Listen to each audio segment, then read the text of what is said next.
Hi friends, this is Christy Sanger. I'd like to do a short audio just explaining the power of intention, the power of our positive thoughts versus negative thoughts. We can all be a part of the solution. This audio is based on my craniosacral work, specifically somato-emotional release, my human design studies, and spiritual life coaching. Let's talk science first.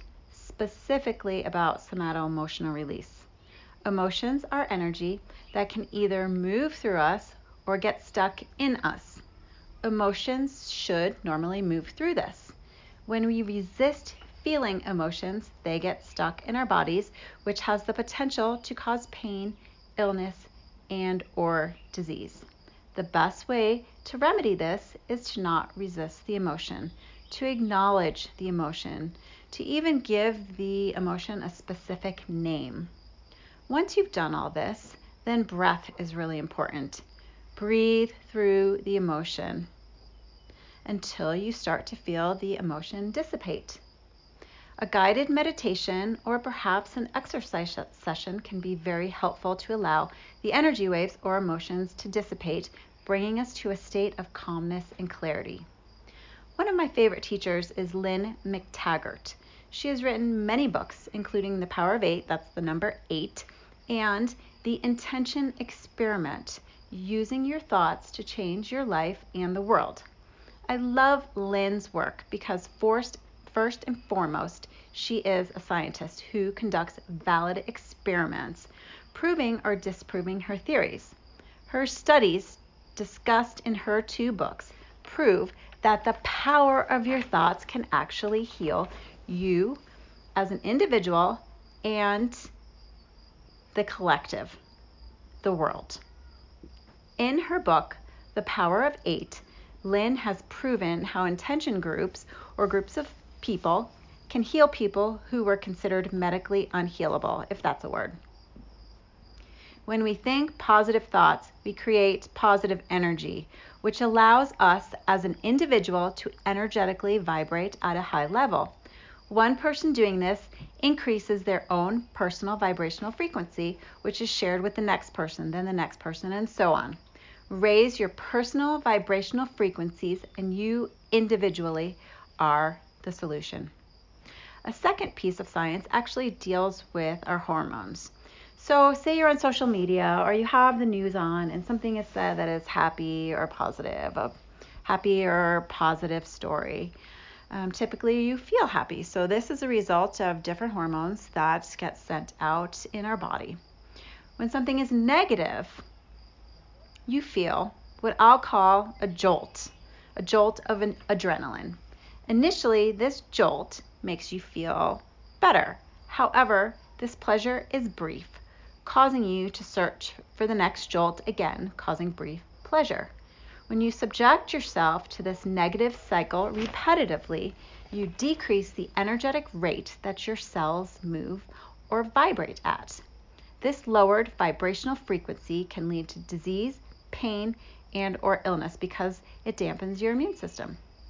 David Hawkins, another teacher of mine, in his books shares more of this science, specifically describing the results of high and low vibrational frequencies.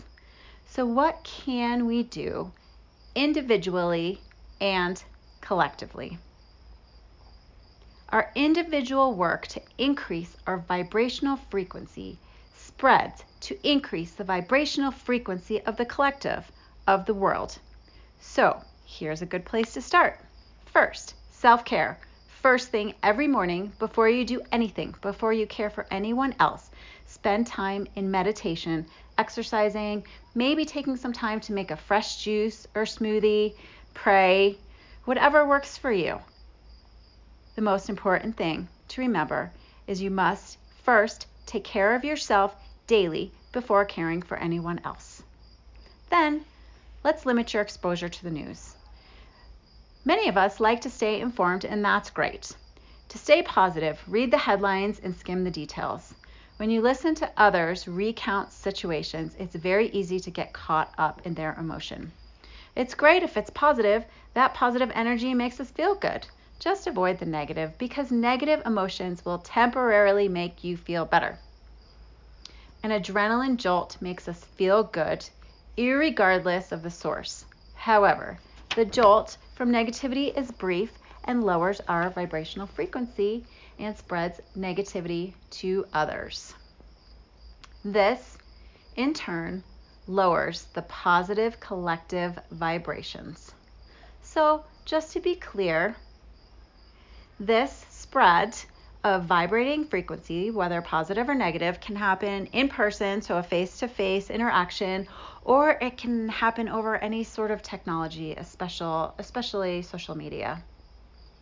So then next, daily, maybe as part of your daily morning routine, set a specific positive intention. You can do this individually, or you can get a group of friends together to set a specific intention daily at a specific time. Set aside 10 minutes daily at the specified time, thinking about the specific intention. According to Lynn McTaggart, here's the process to implement. Number 1, choose a quiet space where you can sit with your feet on the floor. Number 2, focus on your intention. Number 3, make a connection. So keep both your feet on the floor and maybe one hand over your heart and one hand over your diaphragm to feel your breath to help keep you grounded. Number 4, allow your compassion to bubble, your feel-good positive emotions which you're preparing to direct. Number 5, tell the universe exactly what you want. Make your intentions highly specific and directed. For example, I'm sending love to our highest leaders so they can make the best decisions for us all. So then what we need to do is we need to mentally rehearse. It's very important to use all 5 of your senses to visualize whatever outcome you'd like to see happen. Believe in the process with your whole entire heart and soul. Feel it in your body. One thing to consider, Lynn feels that timing is important, that sending your intention should be set at the right time. She says that studies show it's best to send out your intentions when you're feeling really positive. However, I'm thinking that when you're feeling low, focusing on how your outcome will make you feel will increase your vibrational frequency to put you into a beautiful space to send out your intention. So once again, here's an example of caring for yourself and then caring for the collective. So finally, I feel this is the most important part of the process, is move yourself aside. Relax and let go. Understand that we have no control over the ultimate outcome. Even if every day we do everything right, we set ourselves in the most positive light and we set our intentions and we have a group and we do everything possible, we have no control over the outcome.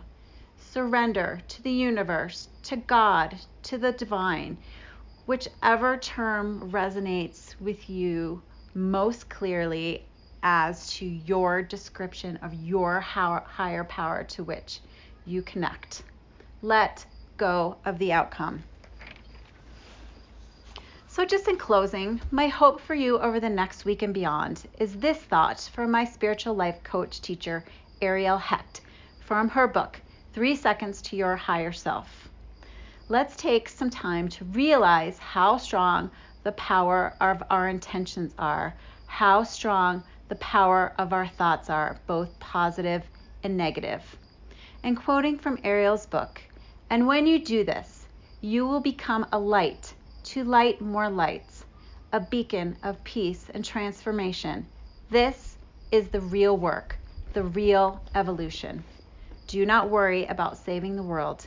Light your own lamp and the rest will follow. Many blessings until next time.